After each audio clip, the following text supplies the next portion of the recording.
Hola, hola mis apreciados hermanos, que el Padre Celeste les bendiga.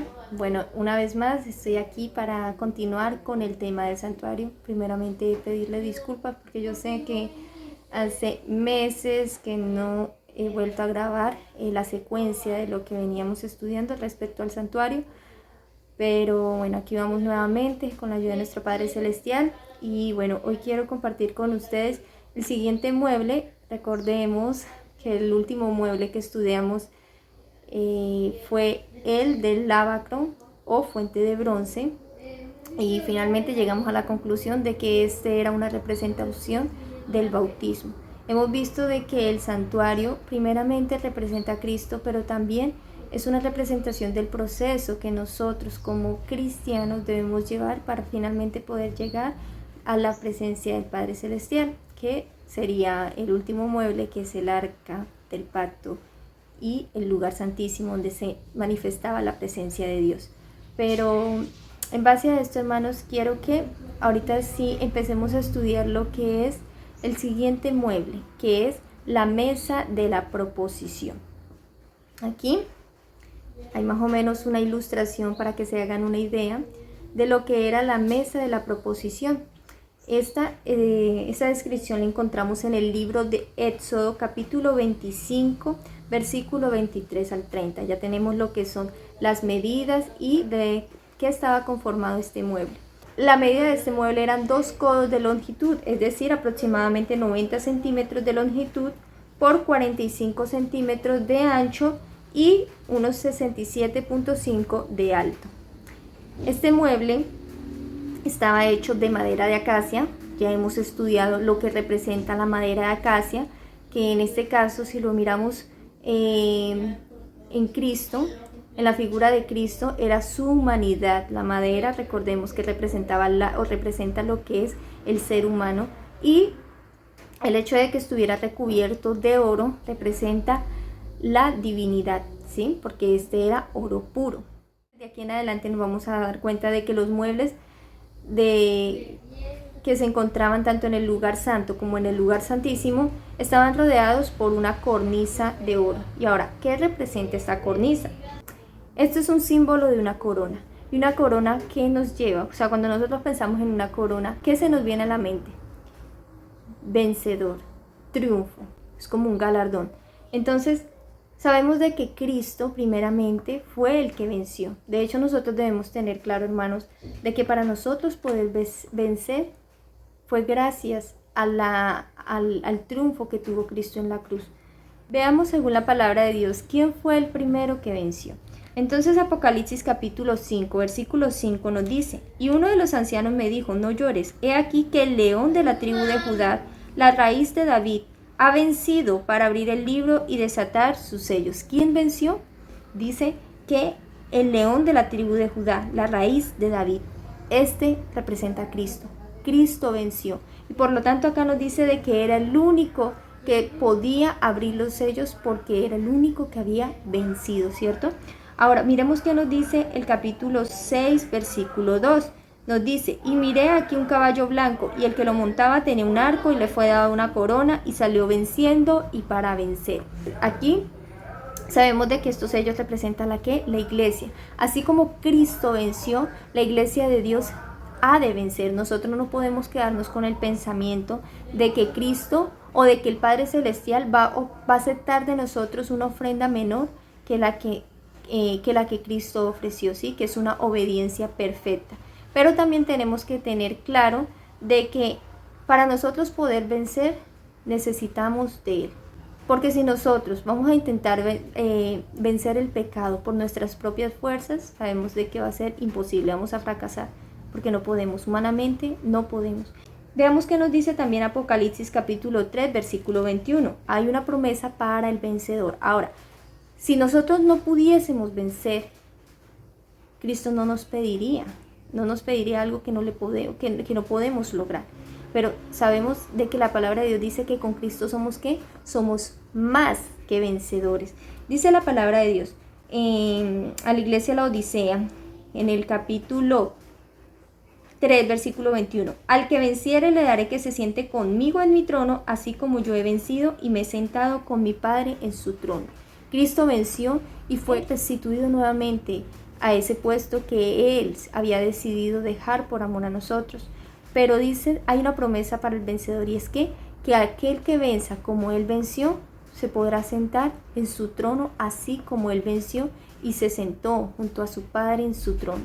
Esta corona o esta cornisa de oro que estaba alrededor de este mueble significa el triunfo de Jesús. Y en todos los muebles está esto, porque realmente ese triunfo es necesario para cada proceso que nosotros tenemos que afrontar en esta tierra. Ahora, sigue diciendo en el libro de 1 Corintios capítulo 9, versículo 24 y 27. Dice la palabra de Dios: ¿No sabéis que los que corren en el estadio, todos a la verdad corren, pero uno solo se lleva el premio? Corred de tal manera que lo tengáis. Todo aquel que lucha, de todo se abstiene. Ellos a la verdad para recibir una corona corruptible, pero nosotros una incorruptible. Que este sea un mensaje de motivación, un mensaje que nos lleve a perseverar. Porque dice que si los de la tierra se abstienen de muchas cosas para poder ganar una corona corruptible, ¿cuánto más nosotros debemos cuidarnos, cuidar todas las avenidas de nuestra alma para recibir una corona incorruptible? Realmente es un privilegio el poder nosotros vencer y poder ser parte de la familia real.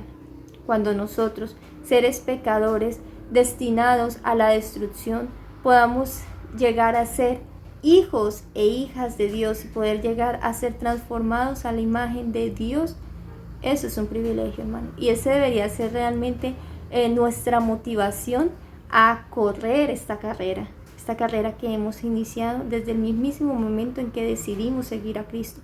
Hay algo importante, hermanos, que quiero recalcar, y es la importancia de considerar el costo antes de. Nos dice el libro de Lucas, capítulo 14, versículo 26, lo voy a leer desde el 26 hasta el 33. Y nos dice: si alguno viene a mí y no aborrece a su padre, a su madre, a su mujer, a sus hijos y hermanos y hermanas, y aún también su propia vida, no puede ser mi discípulo. El que no lleva su cruz y viene en pos de mí, no puede ser mi discípulo. Porque ¿quién de vosotros, queriendo edificar una torre, no se sienta primero y calcula los gastos a ver si tiene lo que necesita para acabarla? No sea que después que haya puesto el cimiento y no pueda acabarla, todos los que lo vean comiencen a hacer burla de él, diciendo: este hombre comenzó a edificar y no pudo acabar. ¿O qué rey, al marchar a la guerra contra otro rey, no se sienta primero y considera si puede hacer frente con 10,000 a quien viene con él con 20,000? Y si no puede, cuando el otro está todavía lejos, le envía una embajada y le pide condiciones de paz. Así pues, cualquiera de vosotros que no renuncia a todo lo que posee, no puede ser mi discípulo. ¿Por qué quiero recalcar esto, hermanos? Antes de nosotros poder entrar al lugar santo, hubo un proceso en la parte de atrás, ¿cierto? Primero estaba el altar del sacrificio, luego estaba el lavacro. Nosotros debemos considerar el costo para ver si realmente somos capaces de poder terminar, ¿sí? Sabemos de que realmente la redención no se logra por nuestras propias fuerzas, pero también sabemos de que de cierta manera debe haber una entrega total de parte de nosotros para que Dios pueda obrar en nuestras vidas. ¿Por qué quiero recalcar esto, hermanos? Porque de aquí en adelante vamos a ver el proceso que Dios quiere hacer en cada uno de nosotros a través de su palabra y a través de su espíritu. Pero también debemos considerar de que para que Dios pueda hacer esa obra, nosotros tenemos una parte que ejercer también, ¿sí? Y es poner todo nuestro ser entero al servicio de Él. En el altar de sacrificio que representaba la muerte de Cristo, también nos representa a nosotros. Nosotros debemos morir para poder vivir con Él. Si nosotros no matamos el yo, y matar el yo entendido de que no es hoy solamente, sino que constantemente, es una lucha constante. Todos los días nosotros debemos morir al yo, porque el yo siempre va a querer volver a buscar esa supremacía que él tenía antes de conocer a Cristo. Y si nosotros no velamos constantemente sobre nuestras palabras, nuestras acciones, nuestros pensamientos, nuestras actitudes, entonces el enemigo nos va a ganar ventaja y vamos a volver ¿a qué? A caer en lo que éramos antes. Por eso es la importancia de nosotros reconocer de que esto de edificar es un trabajo constante. Cuando una persona se dedica a empezar, a iniciar una obra, no puede parar, porque si en algún momento para, la obra se va ¿a qué? A retrasar. Dios quiere que nosotros vayamos ¿de qué? De gracia en gracia y de gloria en gloria. Pero para eso nosotros también tenemos una parte que ejercer.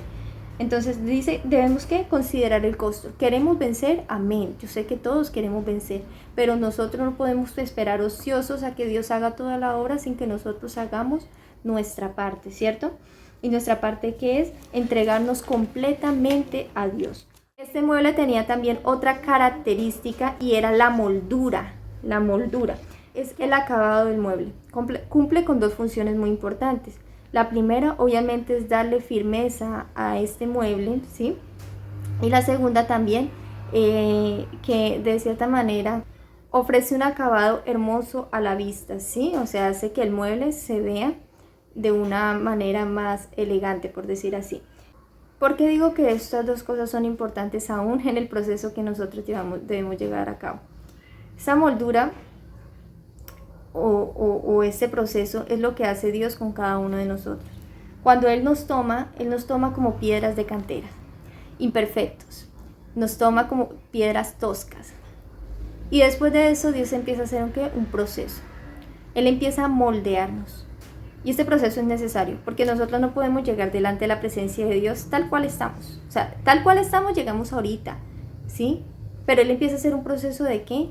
De santificación. Y ese proceso de santificación toma tiempo, porque desafortunadamente nosotros los seres humanos luchamos con muchas imperfecciones, con muchas debilidades, con muchas cosas que hemos tanto heredado como cultivado. Entonces Dios necesita empezar a hacer un proceso de refinación en cada uno de nosotros. ¿Para qué? Para moldearnos así, como en este caso el mueble, ¿cierto? Veamos qué nos dice el libro de Malaquías capítulo 3 versículos 2 y 3. ¿Y quién podrá soportar el tiempo de su venida? ¿O quién podrá estar en pie cuando Él se manifieste? Porque Él es como fuego purificador y como jabón de lavadores, y se sentará para afinar y limpiar la plata, porque limpiará a los hijos de Leví, los afinará como a oro y como a plata, y traerán a Jehová ofrenda de justicia. ¿Cuándo llevaremos ofrenda de justicia? Cuando Dios haya hecho ese proceso de afinar esa plata y ese oro.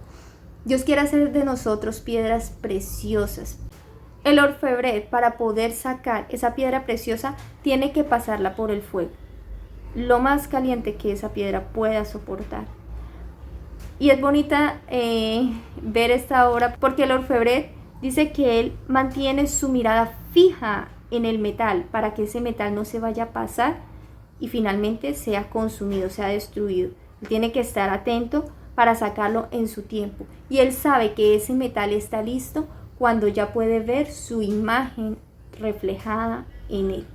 Lo mismo va a hacer el Padre Celestial con nosotros. Él nos pasa, ¿por qué? Por el fuego, para quitar todas nuestras escorias, todas nuestras inmundicias. Y pasar por el fuego, ¿qué es, hermano? Hay veces pensamos que pasar por el fuego, estamos esperando obviamente la ley dominical, estamos esperando que la persecución, pero realmente antes de eso nosotros ya tenemos que ser una joya preciosa para poder soportar la prueba, ¿sí? Antes de eso, Cristo constantemente nos está probando, nos está moldeando. ¿De qué manera? No más en nuestras relaciones familiares, en nuestras relaciones sociales, en nuestras relaciones con nuestros hermanos. Decía una hermana, nosotros somos piedra de cantera y los unos con los otros nos vamos puliendo, ¿ya? Ahora, nosotros decidimos si vamos a beber esa copa de amargura, como dice la sierva del Eterno, o si finalmente vamos a renegar contra Dios y no vamos a estar dispuestos a mirar algo positivo de esa situación por la cual estamos pasando. Nosotros somos buenos para quejarnos, hermanos, porque es así. Cuando nosotros vemos una dificultad, cuando vemos que alguien me ofendió, entonces para nosotros es más fácil justificar mi comportamiento echándole la culpa a los demás que aceptar de que verdaderamente eso que estoy sintiendo es a causa de mi propio pecado. ¿sí? Nosotros nunca nos podemos justificar, el pecado nunca se justifica porque entonces dejaría de ser pecado. El pecado es injustificable y eso, mejor dicho, ese ejemplo lo tenemos en nuestro Salvador. Él fue tentado como ningún hombre acá en la tierra ha sido tentado y jamás pecó, jamás se dejó tentar. Cada situación por las cuales nosotros pasamos en esta tierra, por más amarga que sea, hermano, no justifica nuestro mal comportamiento, no justifica nuestro pecado. Es importante entender de que cada día nosotros estamos tomando decisiones y esas decisiones van a ser siempre en favor o en contra de la verdad. ¿Cuándo estamos tomando una decisión en contra de la verdad? Cuando somos impacientes, cuando decimos mentiras, por decir así, piadosas, cuando negamos aún la verdad con nuestros silencios. A través de todas estas circunstancias, Dios nos está probando, pero es allí, hermanos, donde debemos pedirle al Padre Celestial de que por favor nos ayude a ser fieles en lo que hemos conocido y podamos realmente ver el propósito por el cual el Padre Celestial está permitiendo que pasemos cada situación en esta vida. Sobre esta mesa se ponían los utensilios y también el pan de la presencia. Primero vamos a tocar lo que son los utensilios. Estos utensilios, ¿a quién representan? Estos utensilios nos representan a nosotros. Veamos qué nos dice 2 Timoteo capítulo 2, versículo 19 al 21. Pero el fundamento de Dios está firme, teniendo este sello. Conoce el Señor a los que son suyos y apártese de iniquidad todo aquel que invoca el nombre de Cristo. Recordemos que estos utensilios eran utensilios consagrados a Dios, o sea, estos no se podían utilizar para uso secular, estos no los podían utilizar para otra cosa que estuviera fuera del servicio del templo, porque ya habían sido consagrados a Dios. Entonces acá dice que conoce el Creador a los suyos y apártese, santifíquense, conságrense de iniquidad los que llevan o los que invocan el nombre de Cristo. Esto es un llamado a cada uno de nosotros. Dios nos ha llamado ¿a qué? A apartarnos, a consagrarnos, a que podamos ser, como vamos a leer ahorita, utensilios útiles, vasijas útiles para su gloria y honor. Dice, pero en una casa grande no solamente hay utensilios de oro y plata, sino también de madera y de barro. Unos son para usos honrosos y otros para usos viles. Así que si alguno se limpia de estas cosas, será instrumento para honra, santificado, útil al Señor y dispuesto para toda buena obra. Eso es lo que Dios desea hacer con cada uno de nosotros. Después de que Él nos ha dado la seguridad de que con Él podemos vencer, después de que Él empieza a hacer ese proceso de refinamiento, de moldeamiento en cada una de nuestras vidas, Él que hace consagrarnos para el servicio de Él. Dios desea hacer uso de nosotros, que nosotros seamos siervos útiles para su gloria y honor. Estos utensilios, de cierta manera, nos representan ¿a quién? A nosotros, hermanos. Nosotros debemos ser utensilios de honra para que podamos servirle a Dios. Y ahora vamos a mirar lo que es el pan de la presencia. Yo sé que ya tenemos una idea de lo que representa ese pan de la presencia. ¿Quién es el pan vivo? El pan vivo que descendió del cielo, Cristo Jesús, ¿cierto? Y nosotros comemos de ese pan constantemente cada vez que abrimos la palabra de Dios. Cuando nosotros abrimos la palabra de Dios y empezamos a leer o a estudiar, no tanto a leer, sino a estudiar esas palabras, estas palabras empiezan a nutrir nuestra alma y se hace parte de nuestra vida. De esa manera era que Cristo decía de que nosotros debíamos comer su carne y beber su sangre. ¿Cómo? A través de la palabra, a través de su palabra. Pero Él quería que esa palabra se hiciera parte de nosotros. Así como el alimento físico se convierte en nuestra vida, porque todo ese alimento se convierte en sangre. Y recordemos que la palabra de Dios dice que la vida está en la sangre. Entonces Dios desea también de que este pan espiritual se convierte y haga parte de nuestras vidas, ¿sí? Ese es el pan espiritual. Primero, el que le decía primero, era el pan material, que es el que hace que por nuestras venas corra sangre si nos alimentamos y nos nutrimos de una manera adecuada. Pero el pan espiritual es lo que permite de que por nuestro ser corra el Espíritu de Cristo, ¿cierto? Y eso es lo que nos da vida eterna. Entonces es importante que entender de que el hecho de que esto estuviera constantemente, este pan se cambiaba, dice la palabra de Dios que se cambiaba cada sábado. Cada sábado este pan se cambiaba, pero cuando se iba a reemplazar el pan ya tenían que tener listo el otro, o sea, la mesa no podía quedar sin pan.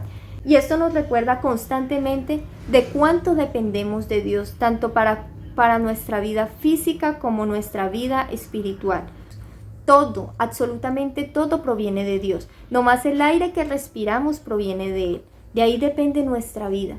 Si Dios fuese egoísta como somos nosotros los seres humanos y dijera, no, pues a los que no me adoran entonces le voy a quitar mis bendiciones, esa persona sencillamente dejaría de existir. Porque es que todo depende de Dios. El aire que respiramos, las plantas que tenemos a nuestro alrededor, el sol, el agua, la lluvia, el pan que sacamos de la tierra, todo esto proviene de Dios. Por eso la palabra de Dios dice de que Él hace salir su sol sobre malos y buenos y hace llover sobre justos e injustos. Absolutamente todo depende de Dios, independientemente si nosotros queremos reconocerlo o no, es así, hermanos. Entonces dice la sierva del Eterno en el libro Cristo en su santuario, página 35, párrafo 3, ese es el capítulo 2 de este libro, dice: el pan de la proposición se conservaba siempre ante el Señor como una ofrenda perpetua. Mira que era una ofrenda perpetua, de manera que formaba parte del sacrificio diario y se llamaba el pan de la proposición. Me llama la atención la palabra proposición. ¿Por qué esta palabra? Busqué en el diccionario qué significaba proposición y dice que es la exposición de una idea o un plan que se reconozca y se acepte. O sea, esto estaba constantemente ahí porque Dios quería darle a conocer a su pueblo cuál era el plan de Él para con ellos, ¿sí? O para con nosotros. Por eso era el pan de la proposición, porque Él nos quería dar a través de este símbolo una idea de que nosotros pudiésemos reconocer de que dependemos constantemente de Él. Dice la sierva del Eterno: o el pan de la presencia, porque estaba siempre ante el rostro del Señor. Era un reconocimiento de que el hombre depende de Dios tanto para su alimento temporal como para el espiritual, y de que se lo recibe únicamente en virtud de la mediación de Cristo. Mire qué hermoso, hermano. Quiere decir que nosotros recibimos constantemente el alimento físico y el alimento espiritual. ¿Por qué? Porque Cristo intercede por nosotros. Y es importante entender, hermanos, de que hay una promesa muy hermosa para todo hijo de Dios. Nosotros sabemos de que en este mundo hay miseria, ¿sí? Y muchos de los que se han olvidado de Dios han tenido que sufrir las consecuencias del pecado. Muchos, tristemente, en la actualidad sufren de hambre, sufren de sed. Muchos se ven privados de estas bendiciones del cielo. Pero la palabra de Dios dice que no ha visto justo desamparado ni a su descendencia que mendigue pan. Eso es una promesa para todo hijo de Dios. Nosotros quizás, por decir así, podemos durar un día, si estamos mal, ¿sí? Podemos durar un día sin comer. Pero el Padre Celestial no va a permitir que nosotros mendiguemos. Al otro día habrá comida, hermanos, ¿sí? Nunca pensemos de que las promesas de Dios van a fallar. Dios es fiel y Él cumple lo que promete. Y dice que Cristo constantemente está mediando para que Dios abra las puertas del cielo y envíe bendición sobre su pueblo.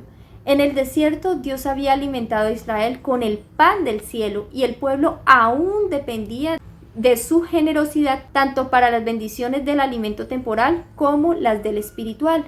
El maná, así como el pan de la proposición, simbolizaba a Cristo. ¿Qué simbolizaba? Este pan simbolizaba a Cristo, el pan viviente, quien está siempre en la presencia de Dios para interceder por nosotros. Él mismo dijo: yo soy el pan vivo que descendió del cielo. Sobre los panes se ponía el incienso. Cuando se cambiaba cada sábado para reemplazarlo por panes frescos, el incienso se quemaba sobre el altar como un recordatorio delante de Dios. Mira, hermanos, en el mueble que estudiamos en el día de hoy, nos hemos podido dar cuenta de cuánto dependemos nosotros de Dios para todo, tanto para nuestra vida física como para nuestra vida espiritual. Que si nosotros necesitamos alguna dádiva, podemos ir confiadamente ante el trono de la gracia para hallar oportuno socorro y continua misericordia. Dios desea que seamos vencedores. Y Dios aún ha enviado a su Hijo para que nosotros podamos llegar a cumplir ese propósito que Él tiene para con cada uno de nosotros. Él no nos ha dejado solo. Él no solamente nos pide una obediencia perfecta, sino que Él nos promete que nos va a ayudar para que ese plan se pueda cumplir en nuestras vidas.